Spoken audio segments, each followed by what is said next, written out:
দেখো, যখন ঠিকভাবে হাঁটা শেখা হয়নি তখন কেউ পড়ে যেতে দেয়নি, আর এখন হাঁটা শিখে নিয়েছি তখন সবাই ফেলে দেওয়ার চেষ্টা করছে। ভাবো কত গল্প থাকতে পারে তার কাছে, যে মানুষ এখন আর কারো কাছে কিছু বলে না। রাতে ঘুম না আসা, লক্ষ্য পূরণের টেনশনে থাকা, আর বিনা কারণে প্রতিদিন অস্থির হয়ে থাকা। যদি এমন পরিস্থিতির মধ্যে দিয়ে তুমি যাচ্ছ, তোমার মধ্যে এমন লক্ষণ দেখা যাচ্ছে, তাহলে বুঝে নাও তুমি ইতিহাস সৃষ্টি করতে চলেছ। কারণ যারা নিজেদের পদক্ষেপের সক্ষমতার উপর বিশ্বাস রাখে তারা অবশ্যই নিজেদের লক্ষ্যে পৌঁছে যায়। যদি তুমি এমন কিছু অর্জন করতে চাও যা তুমি আগে কখনো পাওনি, তাহলে তোমাকে এমন কিছু করতে হবে যা তুমি আগে কখনো করনি। তুমি তোমার পরিবারের পরিস্থিতি পরিবর্তনের জন্য নির্বাচিত হয়েছ। জীবনের পথ চলা এত সহজ হয় না ভাই। তোমার পরিশ্রমে এমন ক্ষমতা থাকা উচিত যাতে সেটি একদিন একটি সাফল্যের গল্প হয়ে উঠতে পারে।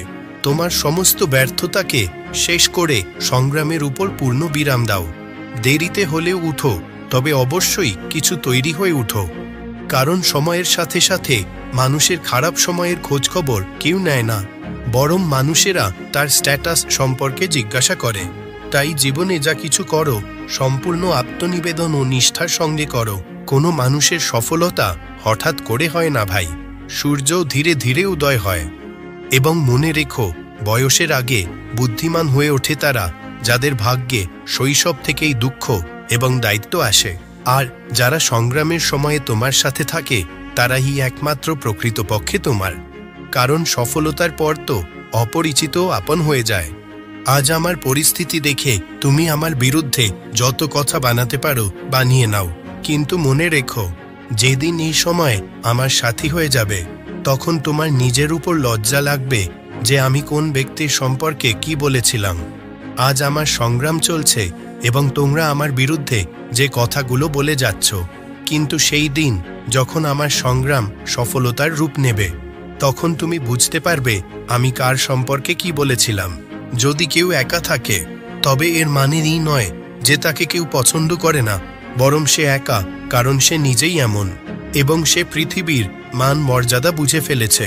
যখন মানুষ জিজ্ঞেস করে আপনি কি কাজ করেন, আসলে তারা হিসেব করে দেখছে আপনাকে কতটা সম্মান দেওয়া উচিত।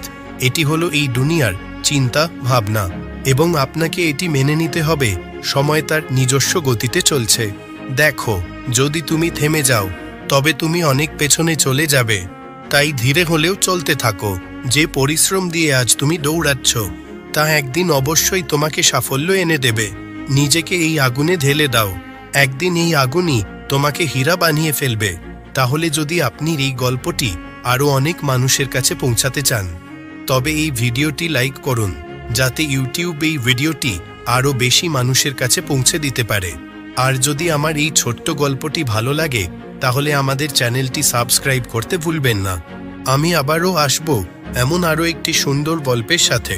ততক্ষণ তোমরা ধৈর্য ধরো, কৃতজ্ঞতা প্রকাশ করো এবং জীবনে এগিয়ে যাও।